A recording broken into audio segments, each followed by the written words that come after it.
dahsyat luar biasa. Seberapapun kita yang hadir, kita akan sama-sama belajar di firman Tuhan. Karena semuanya pasti dituntut untuk melakukan firman Tuhan. Semua tidak terkecuali, semua dituntut. Tidak ada yang lewat, Bapak Ibu. Tuhan. Kita mau belajar dari firman Tuhan. Hal mengumpulkan harta.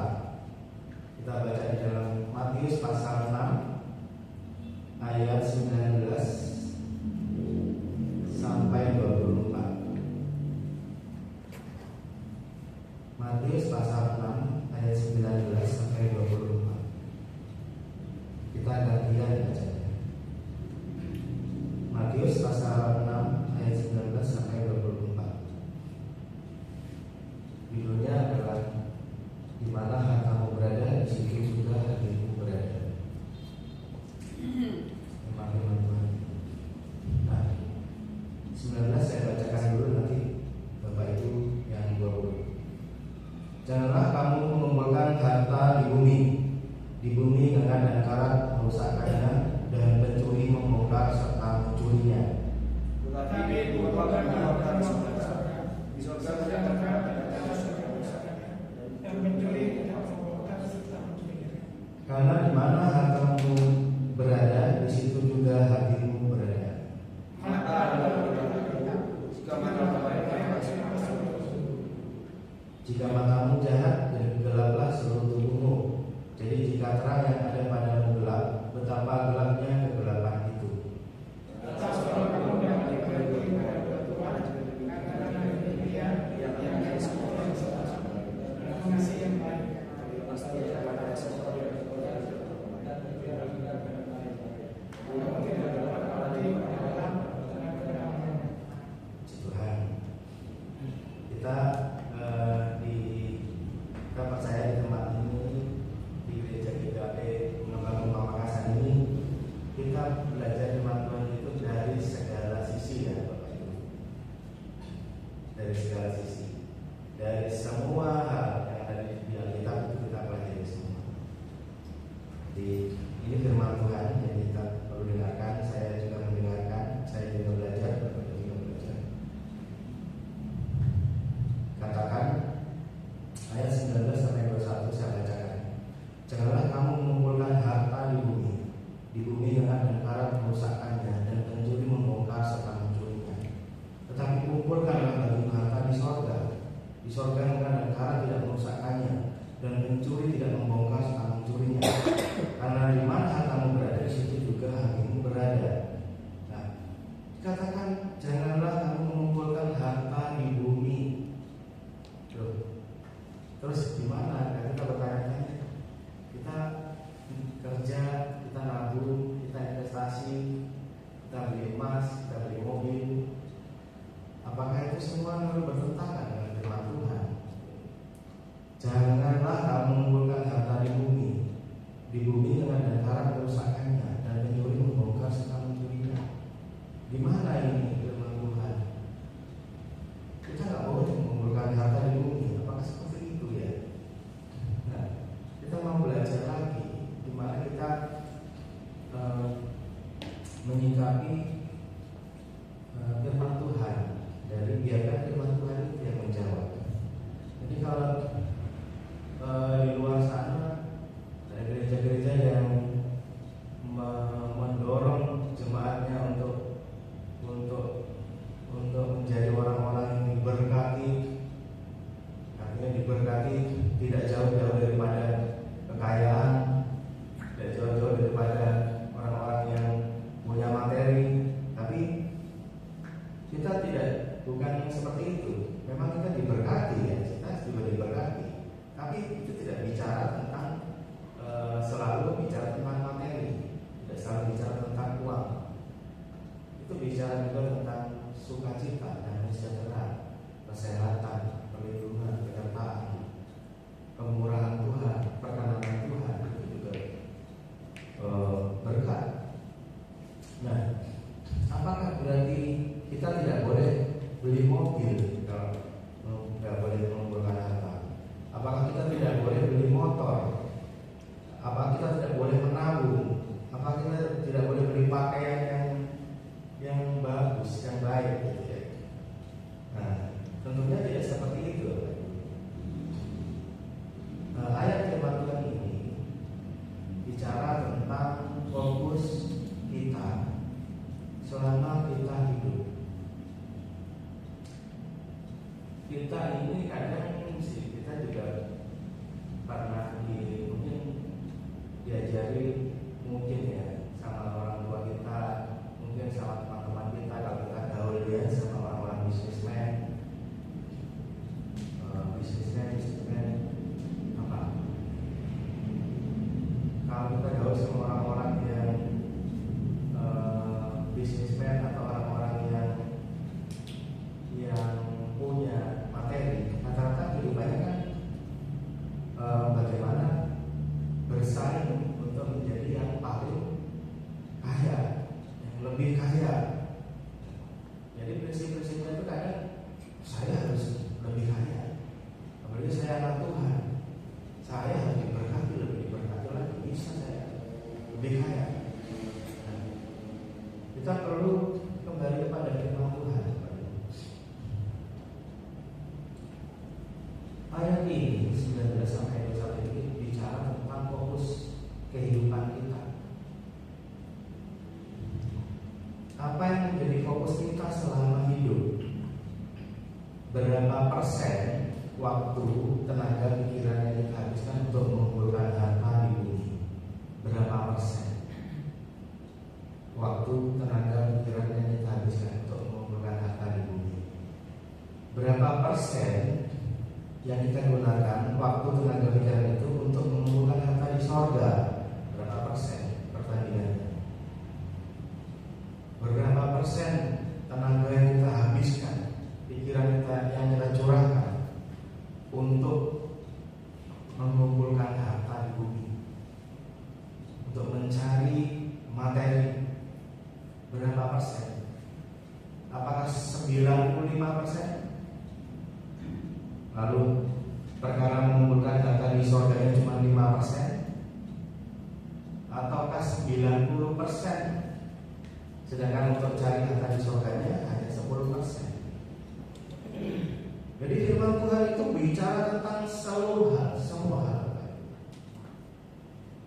Makanya kalau kita jarang baca firman, kita tidak banyak tahu kalau ada ayat seperti ini. Janganlah kamu mengumpulkan harta di bumi. Di bumi minyak dan karat merusakkan ini, dan pencuri bongkar selama mencuri. Selama kalau Bapak Ibu yang suka hantam membaca firman Tuhan, yang mungkin sudah puluhan kali lebih hantam membaca firman Tuhan itu, pernah nggak di Alkitab itu kata-kata muridnya Tuhan atau Tuhan Yesus yang mengatakan memfollow up kita, memproses kita untuk carilah harta sebanyak-banyaknya, carilah uang sebanyak-banyaknya? Ada nggak? Ada nggak? Nggak ada ya, nggak ada ya. Jadilah orang yang paling diberkati, punya toko 100, punya toko 500, cabangnya mana-mana di seluruh Indonesia. Ada nggak? Makanya firman Tuhan itu baik sekali, kecuali orang-orang yang suka memutar-mutar firman Tuhan. Jadi seperti apa yang mereka inginkan. Nah, kalau orang-orang bisnismen dia cari comot-comot ayatnya, menunjukkan kita harus jadi orang yang berhati, jadi kepala bukan ekor. Dia ambil ayat-ayatnya untuk mendukung. Tapi Tuhan Yesus pribadi dan Tuhan sendiri itu selama di dunia tidak pernah bicara tentang ayo murid-murid semua jadilah orang-orang yang sukses di dunia, bikin usaha sebanyak-banyaknya, habiskan waktu cari uang, jadi orang yang lebih super, lebih kaya dari yang lainnya. Enggak pernah. Tapi Tuhan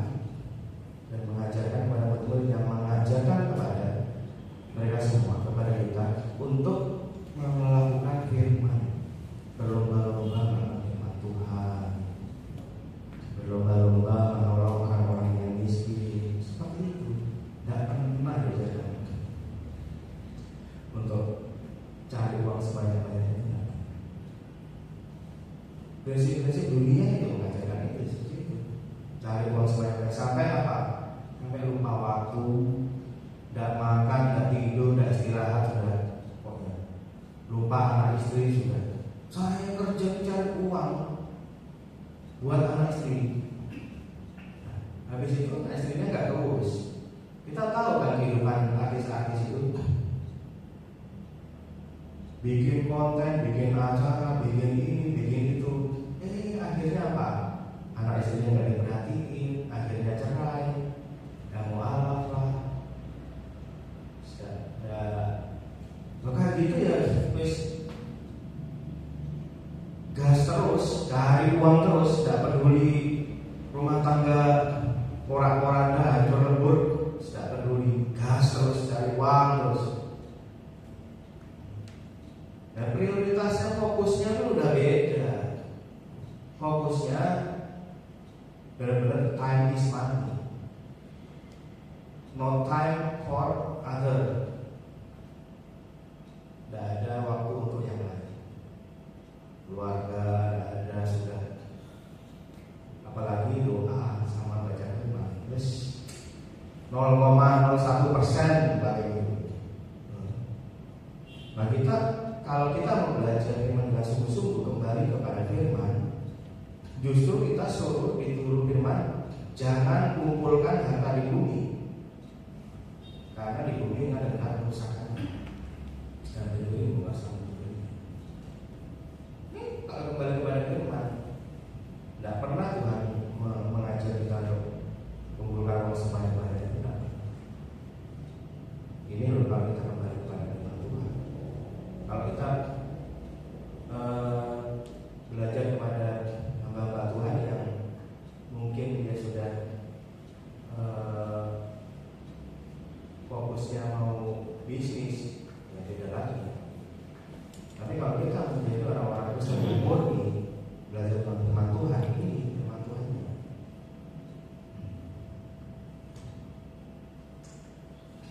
Kenapa firman Tuhan mengajarkan kita mengumpulkan harta di bumi? Bagaimana caranya? Kita sudah tahu semua. Bisnis, kerja keras, mati pulang, itu sudah cara mengumpulkan harta di bumi. Tapi apa maksudnya mengumpulkan harta di sorga? Apa maksudnya? Matius pasal 19 ayat 21 mengatakan, Matius pasal 19 ayat 21 mengatakan, kata Yesus kepadanya, jikalau engkau tidak sempurna, pergilah jualah segala milikmu dan berikanlah itu kepada orang-orang miskin, maka engkau akan memperoleh harta di sorga. Kemudian datanglah kemari dan ikutlah aku. Berbagi dengan orang miskin. Jadi cara mengumpulkan, apa maksudnya mengumpulkan harta di sorga? Di dalam Alkitab diajarkan kepada kita, jikalau engkau tidak sempurna, pergilah jualah segala milikmu, berikan itu kepada orang-orang miskin. Ekstrimnya Tuhan suruh dia orang kaya itu untuk menjual seluruh hartanya, karena Tuhan tahu dia orang yang sangat tergantung kepada hartanya. Dikatakan di akhir cerita ini adalah orang muda ini sedih karena begitu banyak hartanya. Katakan ayat 21 itu, jual sekali berikanlah itu kepada orang-orang miskin. Kita harus berbagi dengan orang-orang miskin. Tuhan begitu memperhatikan orang-orang miskin. Dan orang-orang miskin selalu ada, kata Tuhan. Makanya orang-orang miskin ini justru jadi agen kita untuk mendapatkan harta di surga. Makanya orang-orang miskin itu selalu ada. Kalau kita tidak pernah berbagi dengan orang-orang miskin, maka kita nggak punya harta di surga. Benar Bapak Ibu. Di sini hartanya jutaan, ratusan juta, miliar. Begitu meninggal kembali ke surga, di sana tidak punya harta, miskin. Loh Tuhan, aku kok miskin? Tidak punya harta di surga. Nah, kamu kan kaya toh, waktu di bumi, perusahaanmu banyak, gajimu gede, tapi kamu nggak pernah peduli sama orang-orang miskin. di sekelilingmu. Ini udah firman Tuhan Bapak Ibu. Bukan, saya tidak bagian yang lain. Jadi kalau kita mau mendapatkan harta di surga, itu katakan berbagi dengan orang miskin. Itu, maka engkau akan beroleh harta di surga. Itu ayatnya yang mau terakhir itu. Kemudian datanglah kepada Tuhan. Bicara tentang penghargaan di Tuhan itu ada yang berupa mahkota, ada yang berupa harta di surga, macam-macam. Kalau mahkota itu nanti waktu kita melayani Tuhan, waktu kita melayani Tuhan. Nah kalau harta di surga ini bisa kita dapatkan dari itu, salah satunya adalah berbagi dengan orang yang miskin. Dan kita harus, kalau belum terbiasa ya dibiasakan, karena ini firman Tuhan. Kalau ada orang yang miskin di sekitar kita, ya berbagi apa? Yang ada makanan, uang, semua.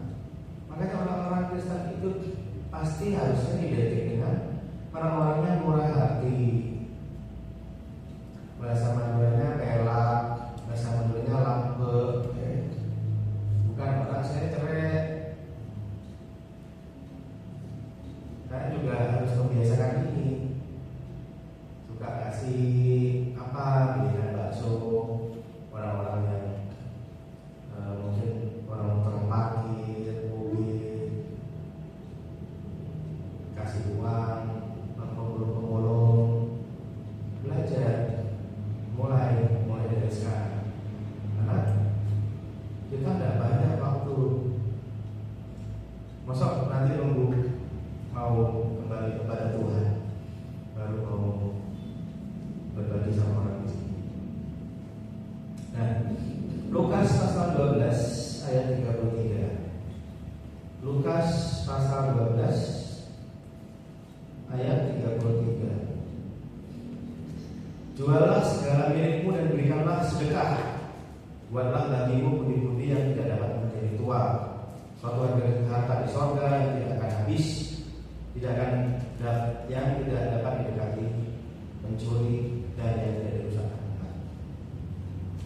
Bersedekah, selain berbagi orang miskin, bersedekah. Ya, bersedekah bisa juga kepada orang yang tidak mampu, orang-orang yang yatim piatu, orang-orang yang dia tidak punya penghasilan. Sedekah itu tidak ada, bukan yang seberang aja yang sedekah. Buatlah bagimu pundi-pundi tidak dapat menjadi tua, suatu harta di surga yang tidak akan habis. Makanya kalau kita ngasih kepada orang-orang ini, bersedekah ini, kita sudah investasi di surga. Kita dapatkan harta yang tidak dapat menjadi tua. Pundi-pundi tidak menjadi tua. Harta di surga tidak habis, tidak akan habis harta di surga. Nah itu berikanlah sedekah. Kali ini saya juga harus belajar. Saya juga harus praktek supaya saya dapat harta di surga juga. Gitu. Saya punya investasi di bumi. Saya juga harus berinvestasi dalam kerajaan surga. Apa? Kita harus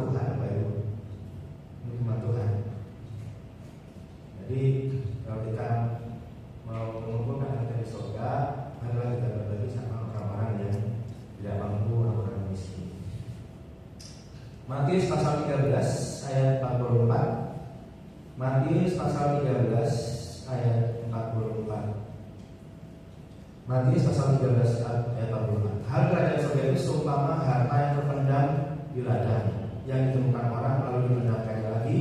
Oleh sebab sukacitanya pergilah ia menjual seluruh miliknya lalu membeli ladang itu. Hal kerajaan surga itu seumpama harta yang terpendam di ladang. Hal kerajaan surga itu juga merupakan harta sebenarnya,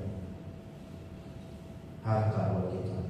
Jadi kita harus perhatikan juga untuk hal-hal yang mengenai kerajaan surga, mengenai kebenaran firman Tuhan.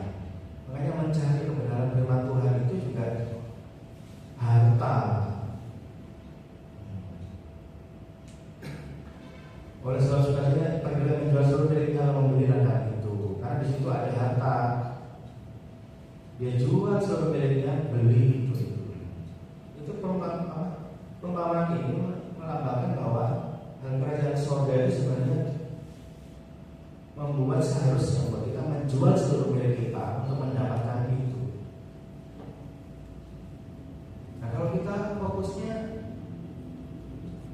habis untuk hal-hal mencari materi, Bapak Ibu, sedangkan untuk hal kerajaan surga itu hanya 5%.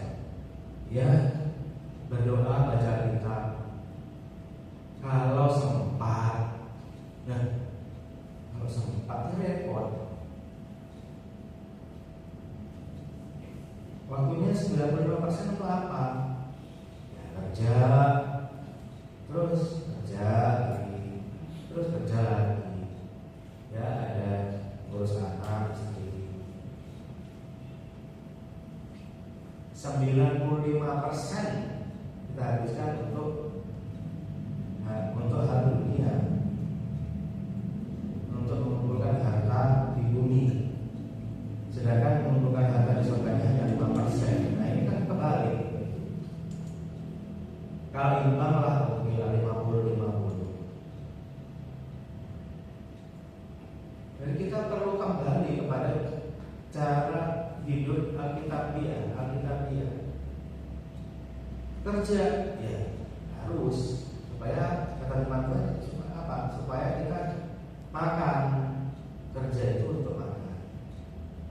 Tapi bukan seluruh waktu dia bisa untuk bekerja. Ada waktunya istirahat, ada waktunya makan. Lah kalau hal tentang surga, hal kerajaan surga ini tidak disempatkan, ya tidak sempat-sempat kita membaca firman, berdoa. Ya harus dikasih jatah waktu sendiri.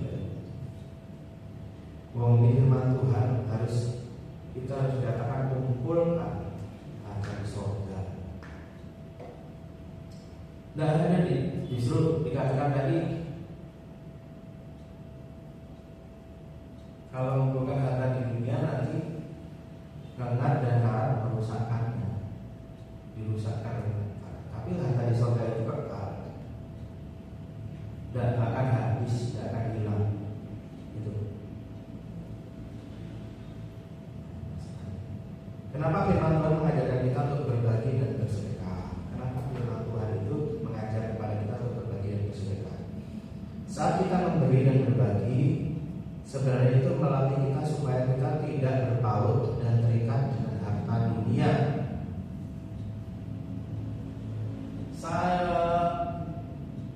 Penghasilan saya 10 juta satu bulan misalnya.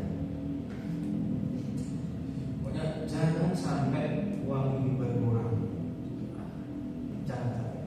Ada saudara minjem, oh nggak boleh. Ada sumbangan gereja untuk Natal, oh jangan, ntar berkurang 10 juta. Ada pengemis, wah, cari tempat lain. Begitu kita terikat, terpaut sama harta kita, sampai nggak peduli orang tua butuh, nak mau berobat ini. Saya ini juga punya kebutuhan. Jangan ganggu saya.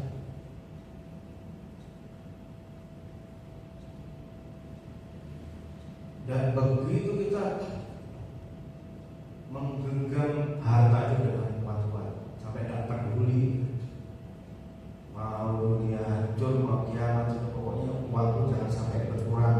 Nah itu prinsip-prinsipnya perlu kita tinggalkan. Perlu kita tinggalkan. Kita harus, saya pun juga harus bertobat. Kenapa? Karena tidak ada nikmat. Harus memegang uang, memegang harta kita erat-erat itu sudah ada. Tapi iman itu perlu dipegang erat-erat. Jangan sampai iman itu jangan sampai lepas. Jangan sampai kita tinggalkan iman. Tapi kita firman Tuhan diajarkan apa? Kita bermurah hati. Bermurah hati. Tidak ada ajaran itu. Terus tidak peduli wis. Ngapain ngasih bantuan orang, apa ngasih utangan orang. Saya sendiri juga perlu hidup. Rata-rata kan orang-orang seberang, orang luar itu begitu kuat itu pengajarannya yang memperhatikan diri sendiri. Pokoknya saya aja yang hidup, tidak ada pengajaran kayak kita. Apalagi memberikan nyawa untuk saudara, tidak ada. Jadi kita bersyukur bahwa Tuhan itu mengajarkan kepada kita satu ajaran yang luar biasa, sangat bagus.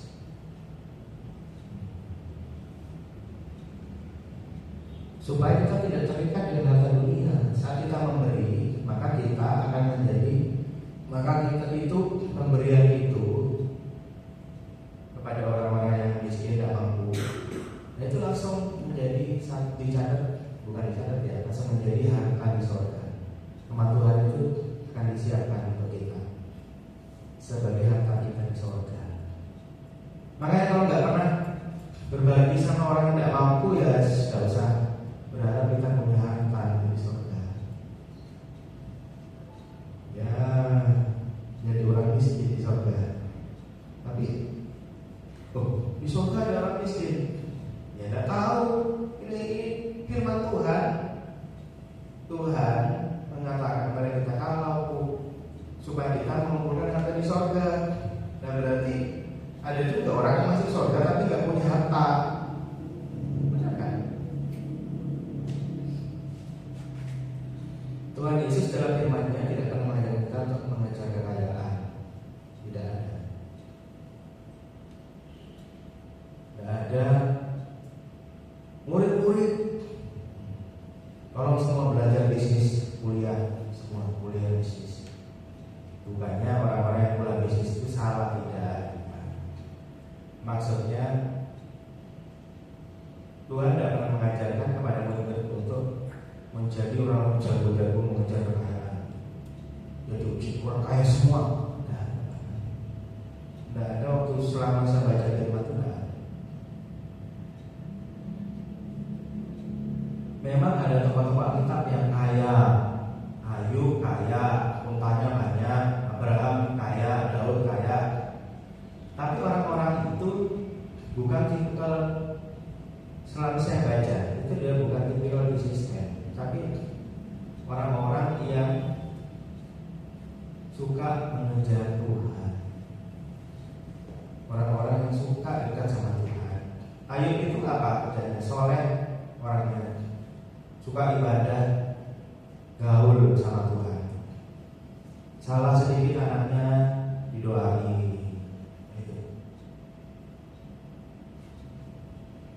Ya, mereka kaya karena apa? Karena diberkati Tuhan, bukan karena usahanya sendiri. Ya. Bukan karena usahanya, usaha kerasnya dia. Ya. Ada orang-orang kaya. Jadi kalau kita kaya, itu karena berkat Tuhan. Amin. Baik.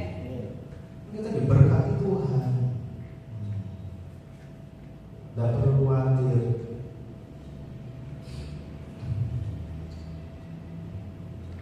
Kenapa firman Tuhan mengajarkan kita untuk mengumpulkan harta di surga? Matius pasal 6 ayat 24. Matius pasal 6 ayat 24.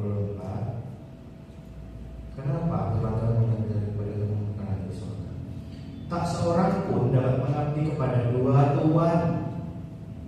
Karena jika demikian ia akan membenci seorang, mengasihi yang lain, atau ia akan setia kepada yang seorang dan tidak meninggalkan yang lain. Kamu tidak dapat mengabdi kepada Allah dan kepada Mammon. Sebenarnya mengumpulkan harta di sorga dan di bumi itu sebenarnya dapat dipisahkan dengan jelas oleh Bapak Ibu. Kalau kita belajar dari firman Tuhan ini, dikatakan tak seorang pun dapat mengabdi kepada dua tuan. Dikatakan ini mengabdi kepada dua tuan. Nah, kalau kita rajin mengejar uang, rajin mengejar kekayaan, mengejar materi, waktu untuk Tuhan itu akan terlupakan. Benar gak? Mari enggak kok, saya kaya kok, bisa saya doa semalam suntuk. Mana ada? Coba orang yang suka cari uang, rata-rata ya waktu untuk Tuhan bisa tersingkirkan. Ada di pojokan itu loh, di gudang. Cobalah buktikan aja.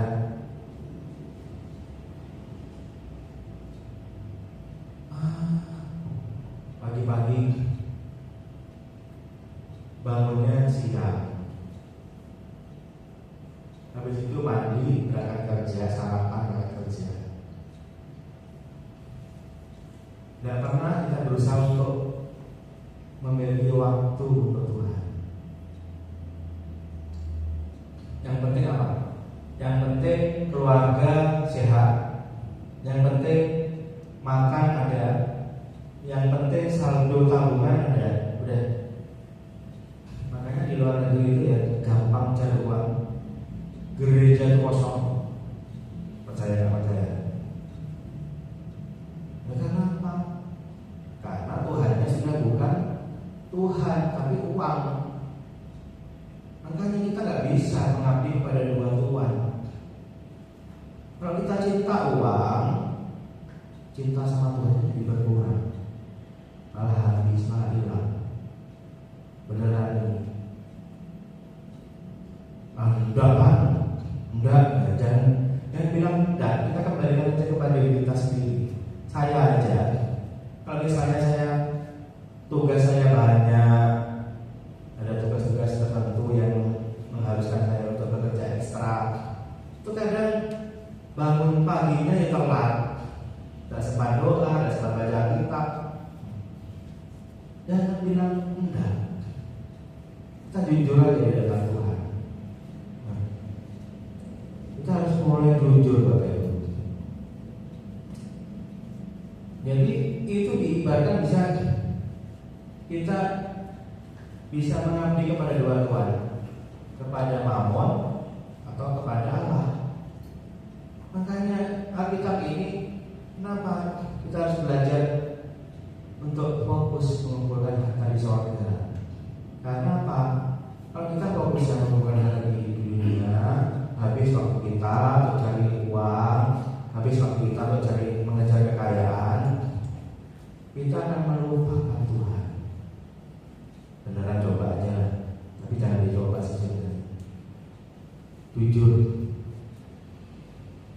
berapa lama waktu yang bisa Anda sediakan untuk membaca Alkitab? Berapa lama waktu yang bisa Bapak Ibu sediakan untuk berdoa? Berapa lama?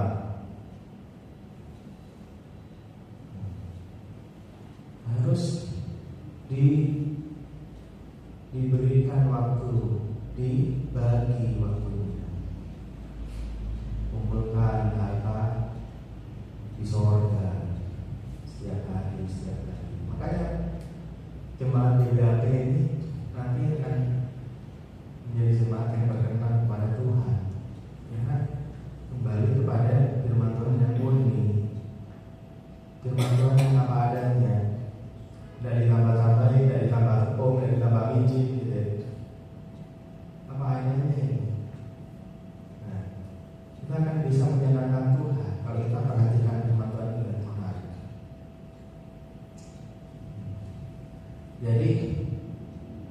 mamon itu adalah, katakan tadi adalah mamon itu uang, dewa, kekayaan. Itu. Makanya dia bisa merebut hati manusia. Karena apa? Dia sanggup memberikan kekayaan, memberikan uang, emas, semua kekayaan di bumi ini, di dunia ini. Ini mamon.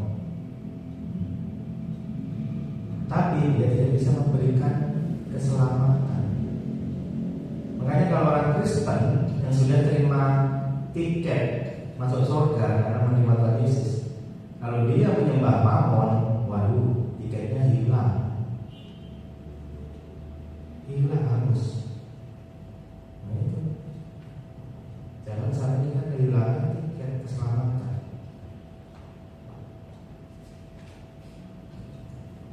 Matius 6 ayat 1, di mana kamu berada, di situ hatimu berada. Apa yang menjadi harta bagi kita, itu yang di situ hati kita ada. Harta kita apa? Harta kita adalah misalnya harta benda kita, uang kita. Ya di situlah hati kita.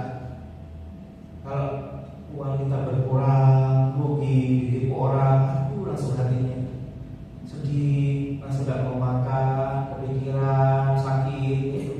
Karena apa? Nah hatinya di situ. Tapi kalau hatinya ada di Tuhan, ada anak Tuhan itu juga ditipu orang juga ada. Tapi kan hatinya ada kepada Tuhan, dia bisa nggak apa-apa, nggak masalah Tuhan, bisa mengampuni juga. Nah itu, hati kita jangan kepada harta-harta dunia, jangan. Itu perlu kita ajar, kita belajar bagaimana kita membiasakan diri untuk tidak menggenggam erat ini namanya harta uang ini. Kita harus makanya belajar berbagi.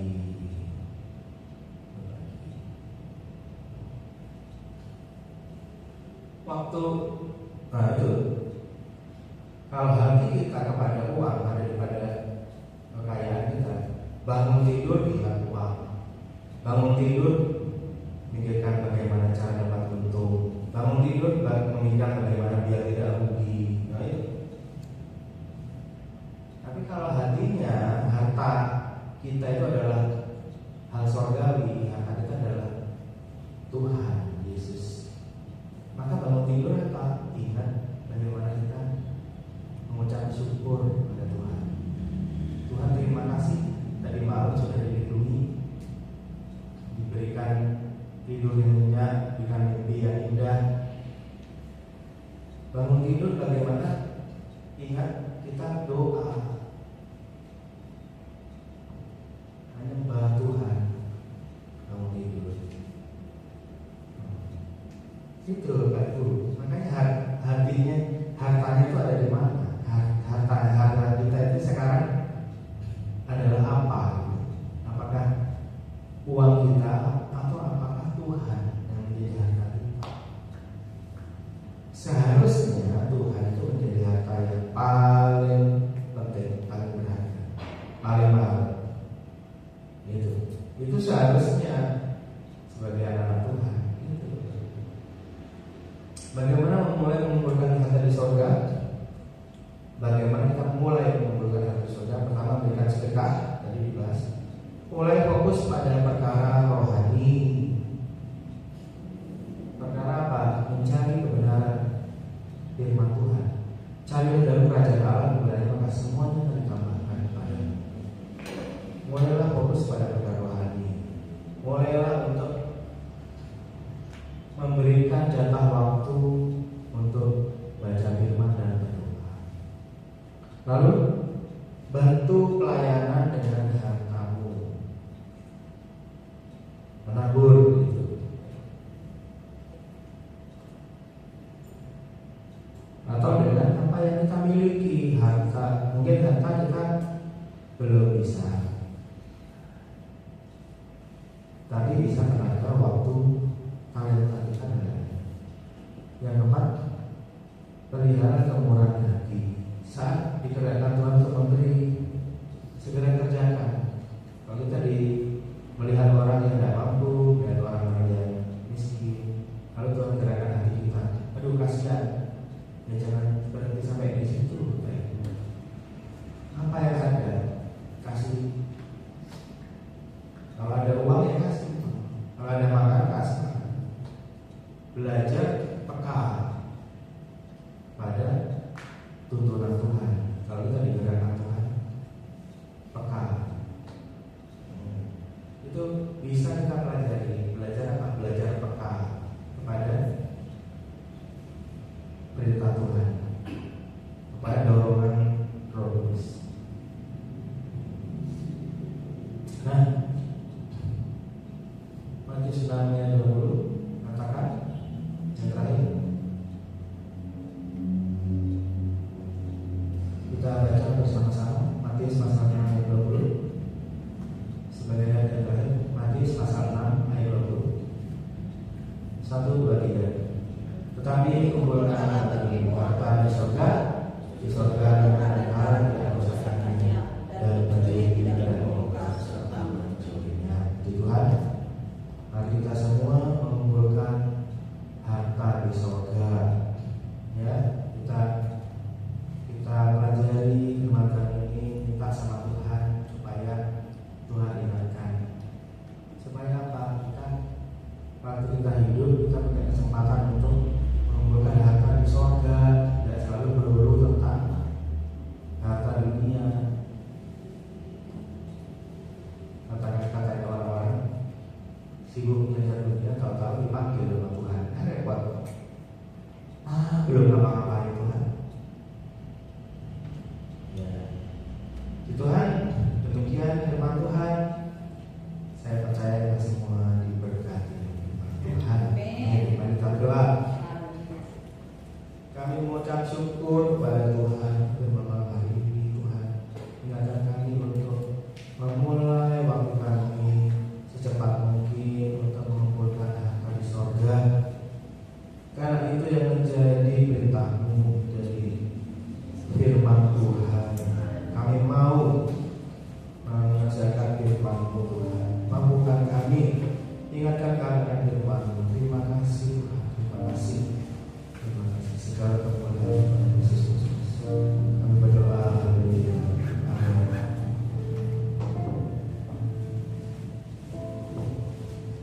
Bapak Ibu diberkati firman Tuhan pada malam hari ini. Amin. Ya, mulai sekarang mungkin kita harus berlomba-lomba untuk mengejar mengenai kerajaan surga. Ya, berlomba-lomba. Kalau kecil aja misalnya kita datang beribadah atau pas kita ketemu sama mungkin pengemis atau orang yang memerlukan pertolongan, jangan ditunda-tunda Bapak Ibu. Kalau ada ya langsung aja. Nah, kasih dan berikan. Baik, tiba saatnya kita akan mempersembahkan dari apa yang sudah Tuhan berikan kepada kita. Mari kita berdoa. Tuhan, terima kasih Tuhan untuk firman-Mu pada malam hari ini yang mengajarkan kami untuk mengenal dan mengasihi Engkau, ya Tuhan Yesus, di atas segala-galanya. Dan Engkau adalah Tuhan dan Juru Selamat kami. Tuhan yang bukan hanya sudah menyerahkan nyawanya, tapi Tuhan yang menjamin kehidupan kami, ya Bapa. Engkau yang menjamin setiap kami, ya Tuhan Yesus. Terima kasih Tuhan, ajarkan kami seperti Engkau, ya Tuhan. Ajarkanlah melalui Roh Kudus-Mu, ya Bapa. Di saat kami akan mempersembahkan, ya Tuhan, dari apa yang sudah Engkau berikan kepada kami kembalikan kepada-Mu, ya Bapa. Terima kasih Tuhan Yesus, kami siap untuk memberi dan kami siap untuk menabur dalam kerajaan surga. Dalam nama Tuhan Yesus, haleluya. Amin.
kita di tempat ini jam 5 sore di gereja pada raya.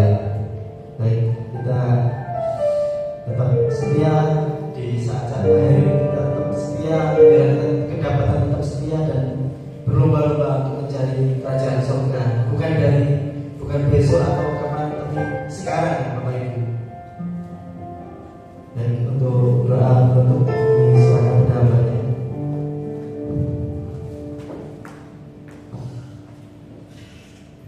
Baik, haleluya, semua diberkati Tuhan, amin.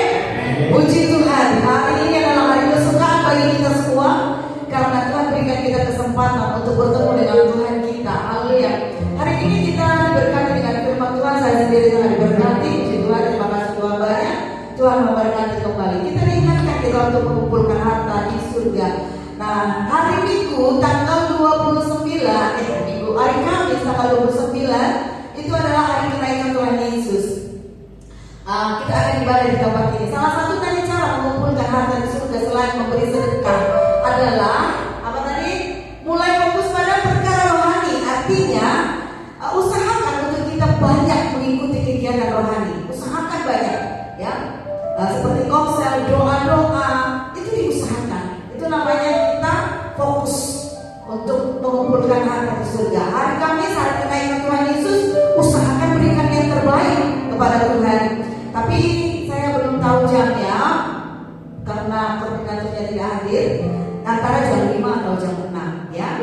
Dan untuk selanjutnya mungkin akan ada doa sebelum malam. Tuhan Yesus memberkati. Kita siapkan hati kita siapkan diri kita siapkan waktu kita, tenaga kita untuk kita mengejar perkara rohani, mengumpulkan harta di surga. Amin. Amin. Haleluya. Bagi berdiri, kita akan tutup di dalam doa. Sebab Kau besar, kita agungkan Tuhan kita.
Diberkati namamu dengan segala pujian dan penyembahan kami. Dan kami mengucap syukur untuk perkataanmu kepada kami, untuk menghidupkan kami di dalam hadiratmu. Biarlah kami boleh menjadi orang-orang yang mengumpulkan harta di surga. Di dalam nama Yesus, Roh Kudus memimpin dan mengajar kami semuanya. Berkati seluruh umatmu hari ini yang sudah datang di hadapanmu, menyerahkan diri dan merendahkan diri di hadapanmu. Berkat-Mu turun atas seluruh kehidupan umat-Mu di tempat ini, sesuai dengan segala kebutuhan mereka. Dan sepanjang minggu ke depan kami terima berkat Tuhan dan hadirat-Mu di tempat ini. Di dalam nama Tuhan Yesus Kristus, kami juga berdoa untuk saudara kekasih kami yang tidak bisa hadir pada hari ini. Mungkin mereka di dalam pergumulan, saling penyakit atau kesibukan lainnya. Tangan Tuhan yang ajaib menjamah hidup mereka di dalam nama Tuhan Yesus Kristus, dan belas kasih Tuhan mengalir atas setiap anak-anakmu. Terima kasih Bapa, berkati anak yang sudah ambil bagian di dalam melayani Engkau. Tambahkan pengenalan akan Tuhan di dalam kami, sehingga kami boleh belajar terus memberikan yang Tuhan suka di dalam nama Tuhan Yesus, sehingga hidup kami menyenangkan hati Tuhan. Terima kasih Bapa, terima kasih. Berkati seluruh keluarga umat kami tempati, suami, istri, anak-anak, dan pekerjaan mereka Tuhan, berkati semuanya di dalam nama Tuhan Yesus Kristus. Terpujilah nama Tuhan yang sudah menolong kami sampai hari ini. Kami percaya pertolongan Tuhan terus Tuhan lanjutkan dalam kehidupan kami, dalam nama Yesus. Haleluya. Mari jemaat Tuhan, arahkan hatimu kepada Tuhan kita, sumber segala berkat, dan angkatlah tanganmu di hadapannya dan terimalah berkat dari Bapa kita. Haleluya. Diurapinya engkau, dipagarinya engkau, disertainya jalan-jalanmu, dimahkotainya engkau dengan kebenarannya, disucikannya hati dan pikiranmu, dan dibuatnya engkau menjadi wajahnya setiap hari, dan dicurahkannya berkat yang baru atasmu di dalam nama Tuhan Yesus. Diteranginya mata hati dan pikiranmu, sehingga engkau dapat melihat keajaiban-keajaiban firman Tuhan dalam nama Yesus. Dibukanya telingamu sehingga engkau mendengarkan perkataannya, panggilannya untuk menyenangkan hatinya dalam nama Yesus. Damai daripada Allah Bapa, cinta kasih dari Tuhan Yesus, dan persekutuan oleh Roh Kudus menyertai engkau dari sekarang sampai selama-lamanya. Tuhan Yesus memberkati. Amin. Bapa kami yang di surga, dikuduskanlah namamu, datanglah kerajaanmu, jadilah kehendakmu di bumi seperti di surga. Berikanlah kami pada hari ini makanan kami yang secukupnya, dan ampunilah kami akan kesalahan kami, seperti kami juga mengampuni orang yang bersalah kepada kami. Dan janganlah membawa kami ke dalam pencobaan, tetapi lepaskanlah kami daripada yang jahat, karena Engkaulah yang